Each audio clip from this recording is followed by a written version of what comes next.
কতবার ভেবেছি আপনা ভুলিয়া, কতবার ভেবেছি আপনা ভুলিয়া।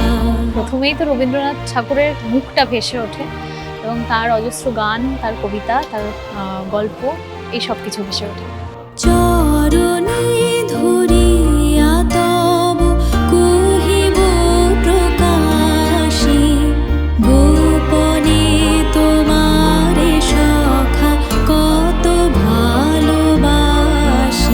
আপনি আজকে যবে শুধাইছ আসি। কোন রবীন্দ্রসঙ্গীতটা বেশি পছন্দের সেটা বলাটা খুব মুশকিল। আমি নিজে যেটা গেয়েছি সেটাও ভীষণ পছন্দের। আমারও পরানো যাহা চায় যেরকম একটা চিরকালীন প্রেমের গান, ও মানে ওরকম প্রেমের গান খুব কম আছে, তো সেটাও খুব পছন্দের। আমার মনে হয় জনসাধারণ যারা অতটাও হয়তো রবীন্দ্রনাথকে পড়ে উঠতে পারেননি, তারাই একটা সিনেমার মাধ্যমে বেশ খানিকটা রসদ পাবেন, তাতে আরো হয়তো রবীন্দ্রনাথকে জানার ইচ্ছেটা বাড়বে।